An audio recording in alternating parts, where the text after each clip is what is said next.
Nah ini terkait dengan hati, Ustaz. Ada dua pertanyaan. Pertama, bagaimana caranya kita membersihkan hati? Dan kedua, bagaimana cara kita menyikapi hati yang selalu gundah dan pikirannya suka nggak karu-karuan gitu, Ustaz. Yang sering bilang Tunggu Bang, bahwa pertanyaan pertama, bagaimana kita membersihkan hati? hati ya. Taib. Ahibati fillah. Kalau bicara cara membersihkan hati, alhamdulillah, ini hatinya masih hidup, cuma kotor. Karena ada orang yang hatinya mati rasa. Dia nggak tahu sama yang baik, nggak tahu sama yang buruk. Yang dia tahu nafsu dia. Kalau hatinya alhamdulillah kotor, perlu dibersihkan. Di antara yang membersihkan hati ini adalah istighfar. Mohon ampun kepada Allah Subhanahu wa Ta'ala. Ini penting. Sebelum kita bicara yang lain, istighfar itu membersihkan hati. Setelah hatinya bersih, dengan memohon ampun kepada Allah, bertobat kepadanya, maka dikasih wangi-wangian hatinya. Dengan apa? Dengan berzikir kepada Allah, dengan bertasbih kepada Allah, dengan membaca Al-Quranul Karim, yang itu akan membersihkan hati kita. Kemudian yang ketiga, jangan memandang kepada yang di atas, pandanglah kepada yang di bawah. Karena yang menyebabkan hati kotor ini juga kita jadi hasut ya. Kita selalu melihat nikmat orang. Engkau nggak akan pernah bersyukur kepada engkau, seakan-akan orang paling susah di muka bumi ini.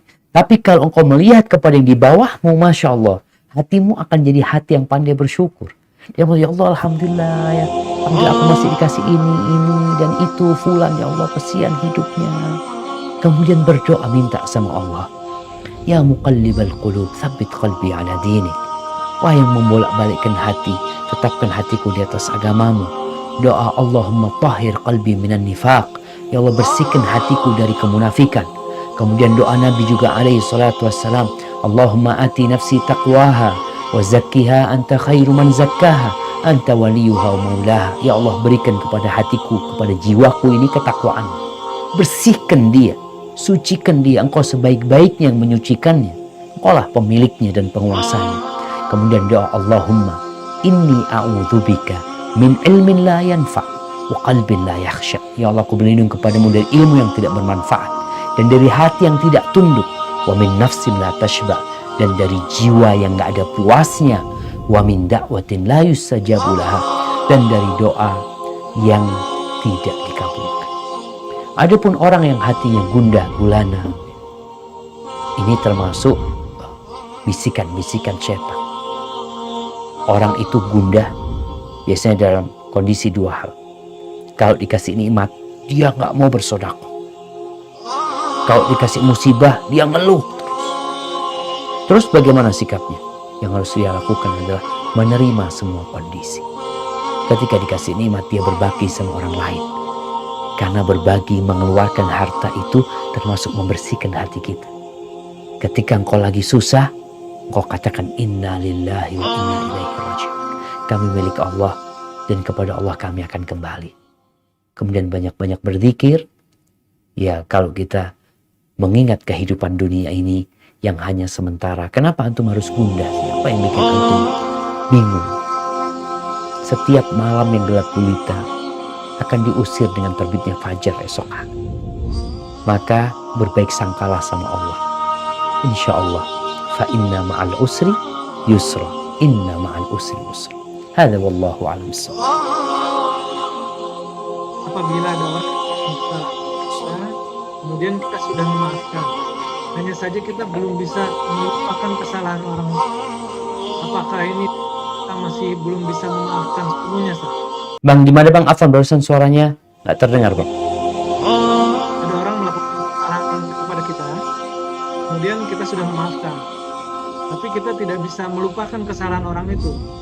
Kondisi seperti ini apakah kita disebut belum bisa sepenuhnya memaafkan? Kalau kita masih tetap belum bisa melupakan. Barakallahu fikum. Nah, jamaah rahimakumullah. Ada orang yang memaafkan dengan lisannya, tapi hatinya belum memaafkan. Ada orang yang memaafkan dengan lisan dan dengan hatinya, tapi kadangkala dia masih teringat. Kalau ketemu orang itu kadangkala masih teringat, tapi dia berusaha. Artinya dia sebenarnya benar-benar memaafkan orang tersebut. Jadi kalau buat orang yang tadi lisannya memaafkan tapi hatinya belum memaafkan, maka dia perlu ingat dengan kesalahan dia kepada Allah Azza wa Jalla. Mau nggak dia kesalahannya diingat-ingat? Dia nggak mau, dia ingin dihapuskan, dilupakan. Maka yang ada kata afu, afu itu menghapuskan. Ada kata maghfirah yang itu menutupi. Yang sebenarnya ulama mengatakan afu dan maghfirah ini di antara nama Allah Al-Afu, Al-Ghafur. Allah itu menghapuskan dan Allah itu menutupi, tidak membongkar lagi. Jadi ketika kita sudah memaafkan, tutupin, jangan ngomong lagi sama orang, oh fulan pernah dulu sama anak urusan juga kayak gini gitu. Jangan, kau tutupin hal itu. Jadi kalau dikatakan apakah dia belum memaafkan sepenuhnya, ya bisa jadi. Tapi kalau dia nggak, ana memaafkan, cuma ya ana nggak bisa berkawan lagi sama dia. Artinya ya udah, asal kenal ya, kita tetap berbuat baik sama dia, tapi bersahabat lagi kayak dulu, kayaknya enggak lah ya, takut terjadi apa-apa. Ana tetap mau jadi orang baik sama dia, dia baik sama ana. Tapi kalau untuk urusan bisnis ini itu kadang-kala dia nggak mau lagi gitu, nggak ada masalah yang seperti itu, kita berhati-hati. Tapi memaafkan dengan harapan tadi Allah memaafkan kita. Hadza wallahu a'lam bishawab.